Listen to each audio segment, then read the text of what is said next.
your marketing. Hashtags are all the rage. Originally, something that was very Twitter-centric, where you could post hashtags within individual tweets that could be identified and clicked on. They have since spread to YouTube when videos have tags within them. I'll show you an example down here. You can see some of the tags that when you edit your videos that you can post to make sure that your videos are appropriately tagged, like video and marketing there. And this week, have started to spread to LinkedIn, where you have the ability to follow tags here as well. Now, most people don't use hashtags. Most people don't do a great job with them, and the reason why is, frankly, I think people aren't really sure what to use. Think of it this way. Hashtags are nothing more than SEO keywords, right? So if you think about it from that perspective, what terms do people use the most that are relevant to your product? And if you think about it in terms of SEO, then it suddenly becomes very obvious what kind of tagging you should be doing. So here's what we're going to do. We're going to use actual SEO tools to generate hashtags and then store them for later use. Use the SEO tool of your choice. I'm going to use the free Ubersuggest tool, which you can find at neilpatel.com/Ubersuggest, but there are obviously professional tools like Moz, Ahrefs, SEMrush, etc. from the SEO world that would be great tools to use. I'm using Ubersuggest because it's one that everybody has access to for free. So let's look up the word hashtag. I'm just going to use that as an example. Depending on your industry, you might have coffee or soccer or SaaS software or firewall appliance, whatever the appropriate term for your industry is. Hit look up. It's going to come over here and scroll down, and then we're going to just take a quick sort here by volume. Hashtag, hashtag wedding, hashtag generated, and so on and so forth. So if these are hashtags that I cared about, I would want to take this and do an export the CSV. So let's take a more practical example.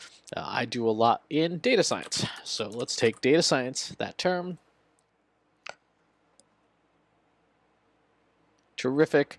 Here's our related terms. Export this to a CSV file.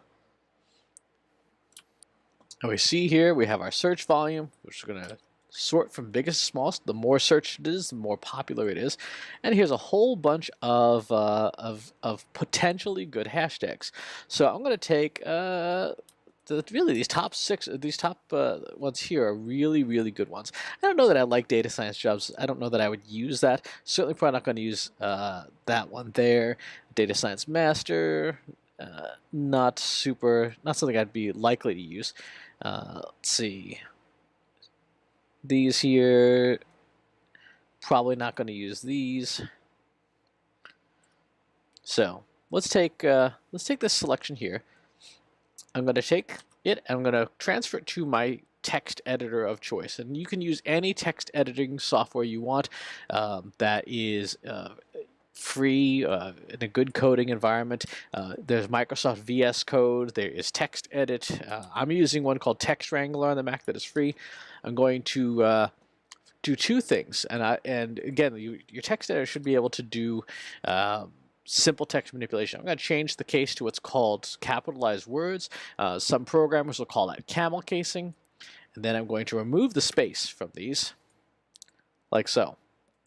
That looks a lot more like hashtags. I'm going to go ahead and put a line on top and the bottom, replace the beginning of each line with the beginning of each line plus the actual hash. And now I've got a great little selection of hashtags here. So what do we do with these? Well, if we're putting together content, we'd include one or more of these. But one of the things I like to do is have them sort of stockpiled.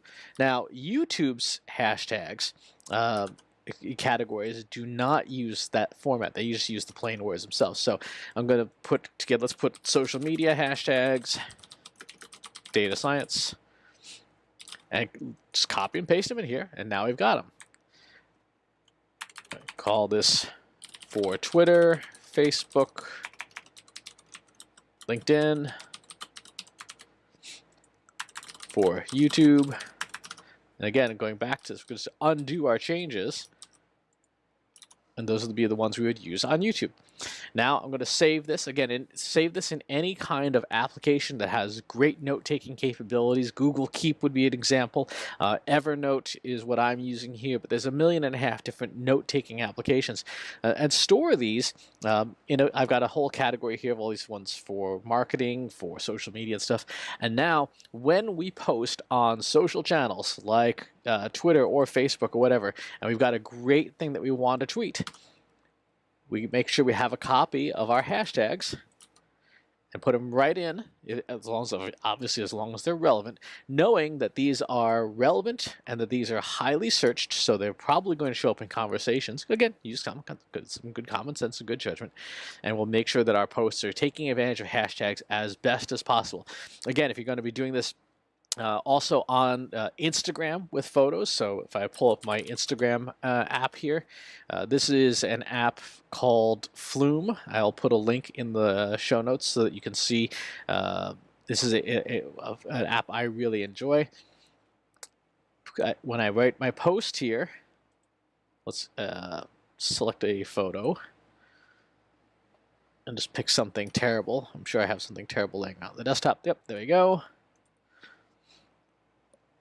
And I start writing my caption, of course, on Instagram. Instagram accepts hashtags, so I would, of course, go back to my swipe file here, copy this, and go back to my Flume app here, and there's putting those hashtags right in, again, taking advantage of what we know people are going to want. Go ahead and close this.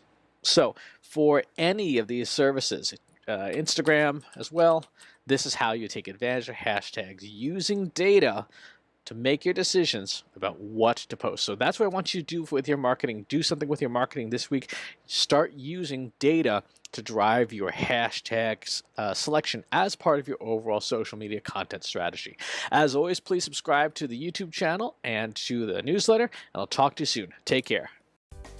If you want help with your company's data and analytics, visit braintrustinsights.com today and let us know how we can help you.